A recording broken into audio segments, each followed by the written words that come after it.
Life is a journey, a winding road filled with challenges, uncertainty, and moments that test our strength. Welcome to The Way Home, a space where mind, body, and spirit come together in the pursuit of peace and purpose. The Way Home is more than a podcast. It's a path toward comfort, clarity, and connection.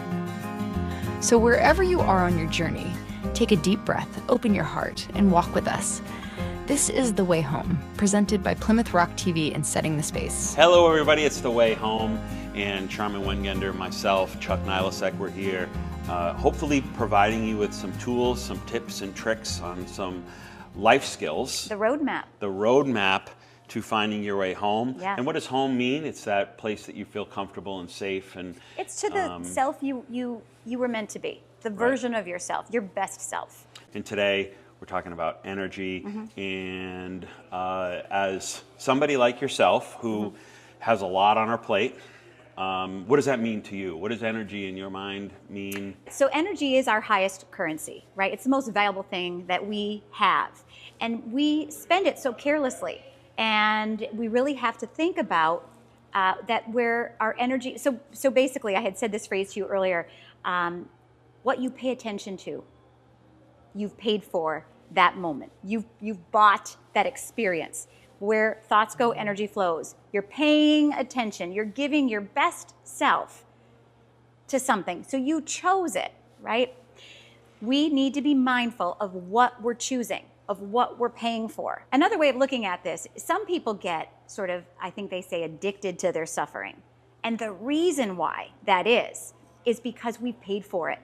We've lived through the experience. We want people to know, this was bad. I've paid for this. I earned this. And that's the wrong process. That's not a healthy mindset. But we put so much energy into experiencing or going through, living through something that we want to talk about it. But I'd like to reverse that whole mindset and start with your energy is powerful. It's limitless.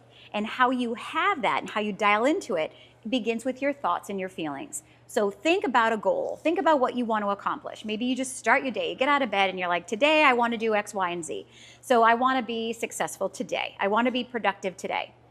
If your feelings are, but I never succeed at anything and no one pays attention to me and I'm a failure, that's not congruent. It's going to be very hard and you're going to be sapped of energy. It's like dropping your frequency. It is the same thing. But watching that relationship is so interesting because if you want something, and so manifestation, this leading into manifestation, if you want something, your feelings must support it. And that will magnetically attract and pull it into you. So start taking time and energy on acting as if you already have it.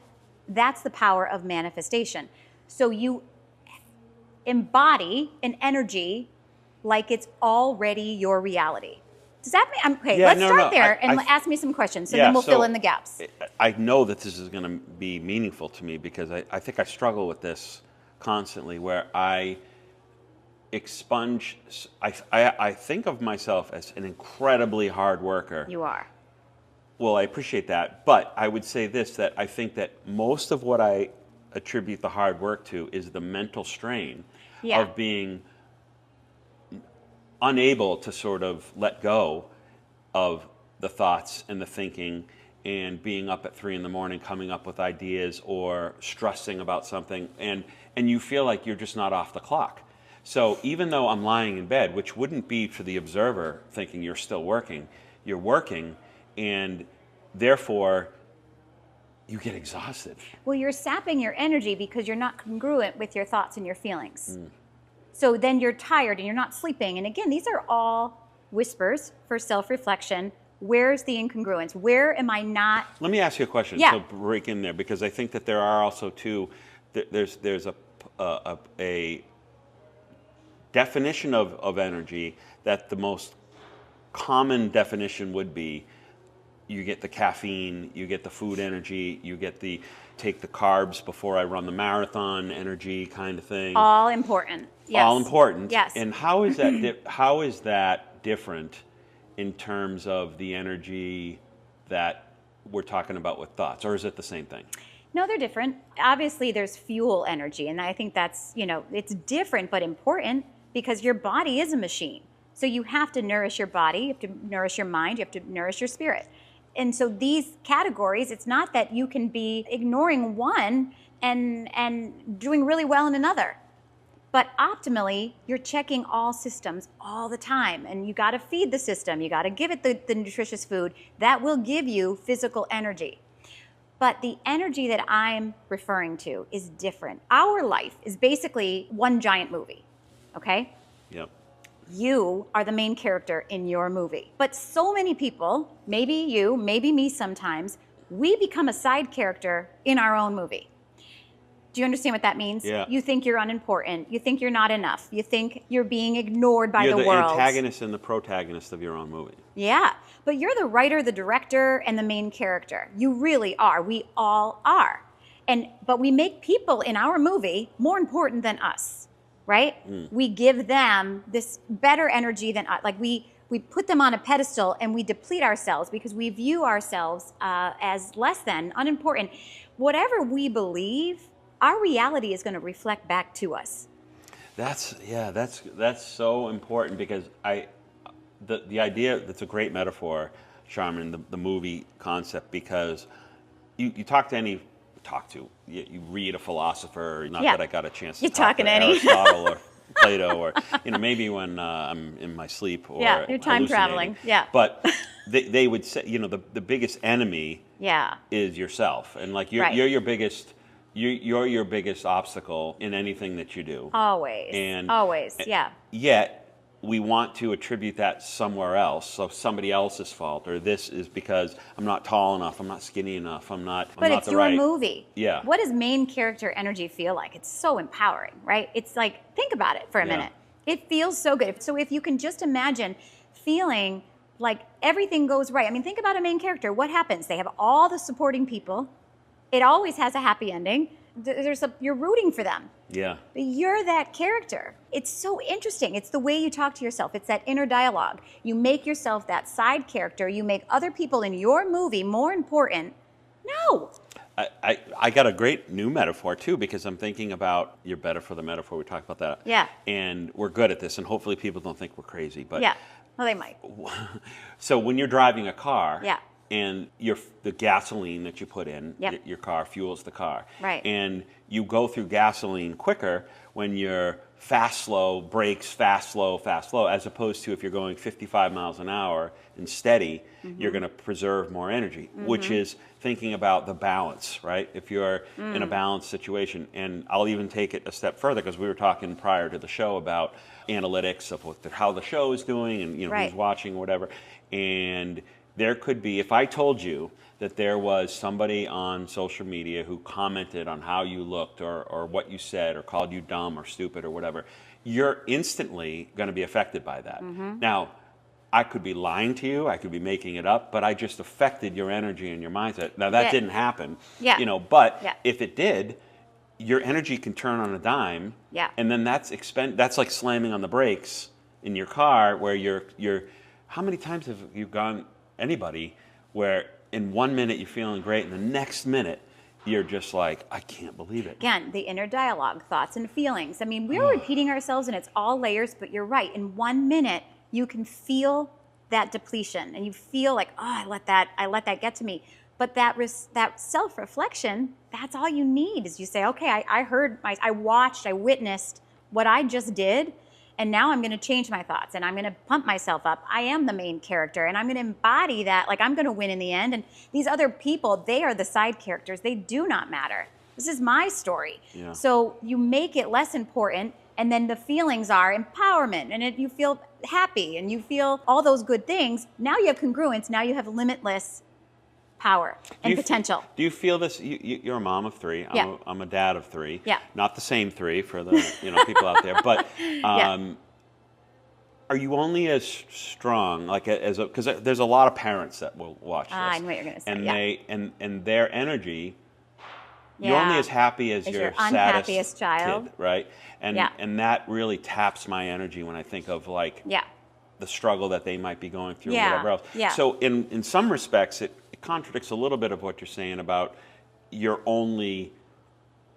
control your own energy, because then we're also reliant on our relationships to give us energy, right? Am I not wrong there, or what? You're not wrong, but energy is felt. So your thoughts and feelings become a special little broadcast to the world, your unique frequency, okay?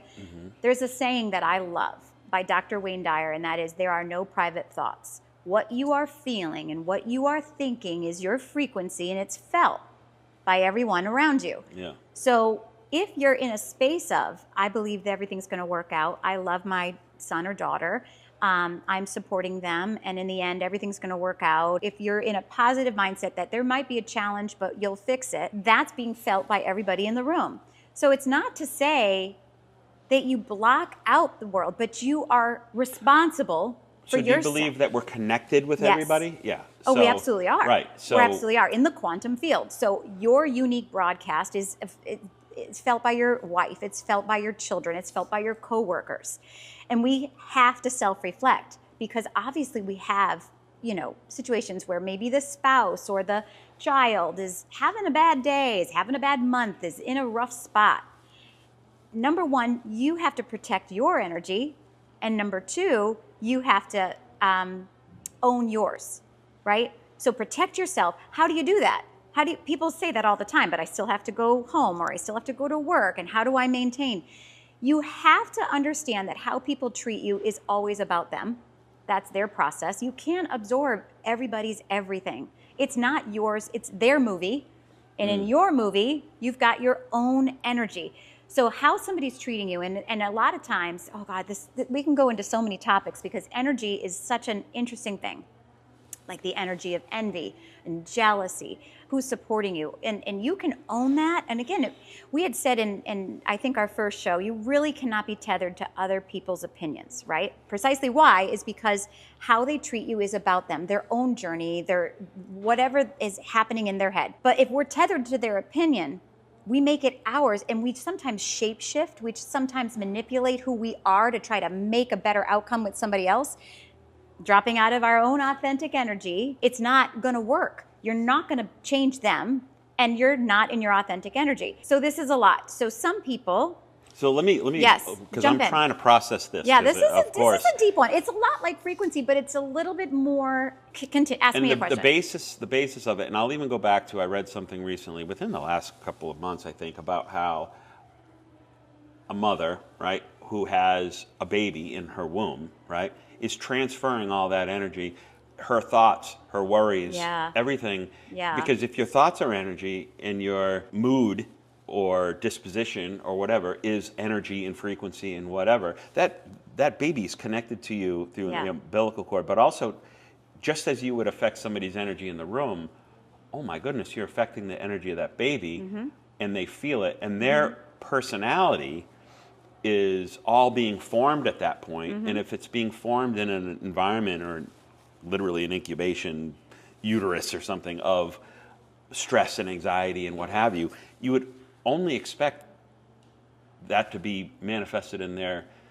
like their disposition. their personality or And it something. often is. Yeah. Right, it is. And so just understanding, again, like energy is a flow, it's a fuel, It's a fuel. that you will get, just to establish a baseline is my point. Because I think that when we're talking about life tools on how to fix how we feel, or just be happier, right? Because that's Right. at the end of the day what we want. Right. And energy could be, you spend the day with your family at Disney World walking around, and you've used a lot of, you're tired, but you're happy at the end, right? So you used a lot of energy, but it didn't ruin your mood. Where at the same time, you could be at a funeral and a wake and all this stuff, and you're just using a lot of energy, but it's a whole different energy. Right. Again, Holy thoughts smokes, and there's a lot here, It's a and lot yeah. here. But in those moments are happy, right? And so the thoughts and feelings are like matched. What you're thinking about, you feel happy, and you're thinking, I'm going to have a great vacation, and I feel so happy. Boom, limitless. So you're tired, but you're full. That's a great combination. So how do you capture that? And again, there are no private thoughts. I had mentioned that quote. We have to be careful. Our energy is felt. So if you've been to places where someone's pacifying you, you've been in conversations and they're like, no, I liked it a lot. This is delicious souffle or whatever, right? Like, and you feel they hated it. You feel it. And that's a bad example. I mean, there's so many I examples know where, exactly what you mean. You know what I'm Yeah, saying? yeah. Like, where it's not a match. There are no private thoughts. Or even like, let's just take it to real time. Like, who cares about souffles? Truly, like if you're home and you're upset with your spouse and you're not telling them, you're giving them the silent treatment, and they feel it. And you're acting nice and you're saying things that are the right response, but you've got this internal thing brewing. Oh, they feel it. The problem is it might be misunderstood.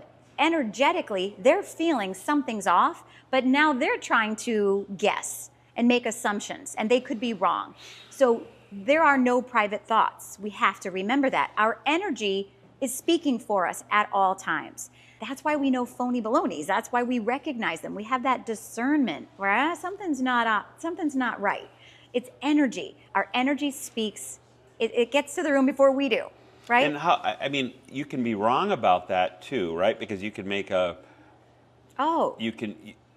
Yeah. And you can only be right about your own energy. Here's the problem with this show, in a good way, right? Yeah. Is that I think very holistically, like everything is oneness, right? Yeah. But we're really breaking it down to thought by thought.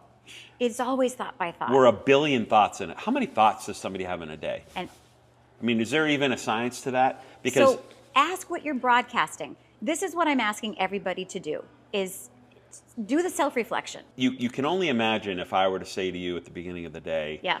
you're going to have 4 million thoughts today. Yeah. That's already exhausting to think about that. But Sure. that might be the case, because what is a thought? Am I having 1, 2, 3, 4, 5 thoughts all the time? Is it one continuous thought? Yeah. What's the math on that we can then, So because pull when it you back. when you meditate, Yeah. right, you're taking a break from your brain, which is like literally sleep, Stillness. stillness. Yeah. And even that's hard for a lot of people. We've talked It's about that. very hard. So just take a breath. Yeah. And so there's a lot of different tools. Yeah, it's complicated, but it's so simple, Chuck. And I think that's the benefit, is when you realize you don't have to understand it in its quantum physics definition, right? You just have to feel empowered to control your own thought one at a time. You actually can't think two things at the same time. Think about what you're thinking about, and it's like, what the, things are rattling around in my head. Right, but you get better at it, okay? So you start to recognize that you got to jump in, you got to check in, you got to get inside your own mind in the morning, kind of take inventory. Start with gratitude. Start there. Start with some goals for your day. Whether it's little goals, like I'm going to make my bed, I'm going to go to the bank, I'm going to make that call, do that meeting, take that step, what have you. You have a few goals in your head that's what I need to get done today. Maybe write them down. If you're a list maker, that's like good. And then that's a thought, then you put the feelings to it. I always get things done. I'm successful. I'm capable. I'm going to have all the right people in my path, all the right actions I'm going to take. And I feel good about that. So now you've got this congruence and limitless energy. All is great until the first bad thing happens. Something takes you out. I don't know. You get rear-ended from the car behind you, and all of a sudden you got bad thought. That's okay. Everything happens for you, not to you. You start over. So it's not like you have to master your mind and watch your thoughts all throughout the day. You start with an inventory in the morning, and you have goals. And those thoughts and feelings create your special broadcast that you're putting out to the world. Again, there are no private thoughts. You cannot show up for the job interview and say, I want this job. While inside, your thoughts are, I am worthless. I don't deserve this job. I have no skills. There are no private thoughts. Energetically. And that gets misinterpreted as being humble, too, a lot of times. Or people don't like to, I'm the best, I'm this, I'm that. Listen, but then people say, hey, look, I'm just being you more got to be the humble. best that you can be. But that's also damaging, being humble and being like, I'm not good looking, I'm not Yeah, this, or no, I'm not you're that. right. And we And do then, that. yeah. We think we have to be, we've talked about this. Yeah. There was a long period in my life where I could not take a compliment. It was a knee-jerk response. Humility is lovely. Was it because that you felt weird about it, or did you think the motivation behind the compliment was not genuine, or maybe something like that? I wasn't comfortable why with are you saying receiving. that It was about like a me? Like, deflection. No, it was just like, don't see me. There's nothing to see here. Just, it was a deflection. Like, I always say to myself, like, if I were to see a woman walking down the street, it would be so nice to be somebody to come up and go, you're a really good-looking person. Yeah. Meaning nothing other than like, okay. just a nice but compliment. if somebody said that to you at the store, you'd be like, what just happened? And it would cause you to maybe not spiral, no, but then you're... not for me, and here's why. Because I promise it would for you. I promise you, if we did an experiment where somebody just came out of the blue, it would freak you out a little bit. Yeah. You'd be like, what? I'm married, or whatever you would say, because you would be... Yeah. But it's also very nice to get a compliment. Yeah, but to your point, no, because you can feel the energy. So this is where you get good at it. You can feel if someone's being creepy. There are no private thoughts. And you can feel if someone's being sincere, genuine. You can feel it. And the more you dial into it, the more you trust it, the more you read it correctly. There's a funny skit. I could see you had something brewing when you... This is an exhausting show. If there's an example of Are you running out of energy? Easier said than done. Like you're saying all the right things, and I know it, and I'm just like, oh, like every day just gets out of control. But it's not. No, I feel limitless. So what I'm asking you to do is to trust me. I'm gonna fall asleep. I wish if I could fall asleep right now, I would absolutely do it. I would be so. You can just take on the show. The reason you feel that way is because your thoughts and feelings aren't congruent. So you're going into it with the wrong idea. It's actually empowering, and it makes you feel like you are capable of anything, and it puts you into that main character mindset that everything's working out for you, that you're empowered. Whatever thought you're in, you can change it the next minute if it's not for you, right? So we've talked about this. You're human. You're going to have thoughts that set you back. People are going to do things to you that make you angry. Life is not going to start just being flawless. I talked about something funny that was happening, and I just want to make sure I say it before it just gets lost, and then people are like, what was he talking about? But there was a Saturday Night Live sketch where they had Rob Schneider, do you know him? Yeah. The comedian. Yeah. And he little guy, whatever, and he was in an office environment, and he was going up, and he was saying something to his coworkers, the women, right? And they all reported him to HR. And then Tom Brady walks in, says the same lines, he's in tighty whities, and they're like, that was so sweet, thank you so much. And it was really about because of him being good-looking, or Tom Brady. The halo effect, and it wasn't even supposed to be Tom Brady, it was just supposed to be the way he looked or whatever. Sure. But do you think Tom Brady's good-looking? No. My wife says the same thing. No. And my daughter. And it's like, no, ever? Not my type. We're getting off topic here. Yes, no, but we should clip that because... No, but it's I have this conversation with all the time. But he's not for me, but it is what it is. He's for me. I would definitely... Wait, but that brings me to another point. Now, okay, so we started with energy, and I didn't actually think we'd spend this much time on it. It is confusing to some extent. I'd like to bounce a little bit because I want you to understand that this is... Again, light work. I'm trying to keep this into light work. So just in the very simplest way, your energy is your highest currency. It's your most valuable currency. Don't give it to people who don't deserve it. Don't keep it on, I don't know. It's just so hard, Sharmin, that the energy is such a abstract concept. It is. To Where's your thoughts? My weight, I can look at a number and I know. And I can see. You know. My height, same thing. Yeah. Your vision, I can gauge of it, how good it is at any given point. But when it comes to energy, like how do you feel at any given point? It's hard to gauge, like to say, because from your and you're right, you're 100% right when you would say, I can say that my energy is good, and then my energy is good, or I could say I have no energy. So the difference between you and I think, and it's just because I've been doing this for a while, is that you live in your head and I live in my heart. Oh, God, yeah, I do. And that's okay. You know what they say, Chuck? They say that the longest journey there is for somebody is to travel from their head to their heart. I mean, it's only a foot, but it's the longest journey because it's so difficult to get out of your head. And help me understand this, because I would actually, when you said you live in your head, I go, yes. And then you said you live in your heart, and I go, but wait a minute. I feel like I live in an emotional state all the time. So, but you question it, and your congruence is not always there. So does that mean there. I'm not in my heart, or that emotional state is that up here because I'm creating a... So the feelings, your thoughts don't match your feelings, and that's okay. It's like anything you practice, you get better at. You start to recognize, are they matching, are they not? Are you self-sabotaging with the way you think of yourself, but with the goals you have? Think about that. This is tough. This is a hard one. Yeah. This is a crazy show because I feel like for for all the subjects that we've gone through, this one is the one that is. Is it hard to grab? No, it's a very stark contrast, because it's on one respect it's an easy concept to get, but then on the other side it's practically almost. It's so easy. It's easy. Instructions. Until you overthink until you try to do it. So again, you're in your head and I'm in my heart. Your heart, again, we're an electromagnetic miracle machine, right? Your heart is 5,000 times more magnetic than your brain. Yeah, okay. So if you're living here, your capacity to get it done is less capable than it is if you operate from your heart. And your heart. What do you think the heart is? I mean, it's an where organ, your it's a feelings pump, are. right? But I mean, is it the same thing? We think of our heart, we think of it's an organ that's pumping blood through our body. But the's it's the life definitely force. It's definitely something else. It's pumping life force. Think about that. It's your life force. It's radiating. It's felt 10 feet in front of you, behind you, above, below you is your energy field. And so it is important. It's pumping that out. It's your life force. It's critical. And your feelings live there. So even like breath, right? That's our lungs. Yeah. But that's less magical to say on Valentine's Day, like, I'm going to give you a lung-shaped box of chocolates, like that.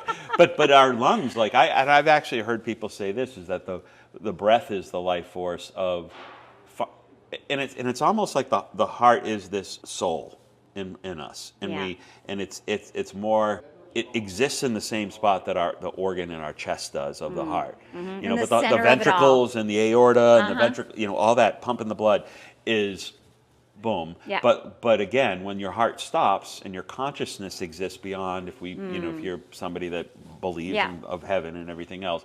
You still go on. The heart is done, right? And so it's your broadcast here, right now. Your transmitter. And that's the other thing. We talked about this a little bit. So many people struggle, right, with anxiety or depression. And I'm sure you've heard this, but anxiety is worrying about the future and depression is worrying about the past. What we need to be focused on is this moment right here, where your heart literally resides right now. And so few people are focused on the present moment.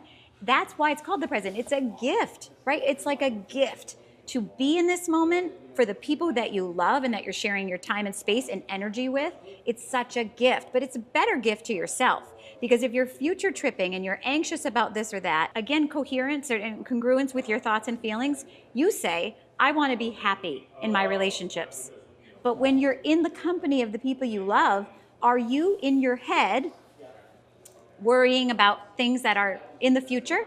Like you're having coffee in the morning with your wife, but you're saying in your mind, well, she doesn't know you're thinking this. You're saying, oh, shit, I've got so much to do today and I'm not going to get it done. And I hope this customer doesn't pull back and pull their business from me or whatever. And you can have this whole dialogue that pulls you out, and it's robbing you energetically of the exchange that matters to you. So the incongruence, if you self-reflect and you realize I'm not in the present moment, calling yourself back in is the work I'm asking everybody to do. It's so simple, and it doesn't have to be heavy or hard. It's light work. In that moment, you catch yourself thinking, getting anxious about, having feelings that don't match your thoughts, like I want to be happy with my wife, then be happy in that moment. And be in your heart. Feel the love that you feel for her, feel the conversation, feel the similarities and the chemistry that you have for your wife in that moment. And in that moment, you've just increased your energy and your connection. And then you go on to the next thing. Okay. So it's moment by moment, but if you live in the present moment, you're already doing almost all of the work. Why don't we do this? We'll take a break, and we'll come back. Yeah. So we'll take a break. We'll do some thinking in between the break, and then we'll come back and continue the conversation, because this is great. I think it's really important.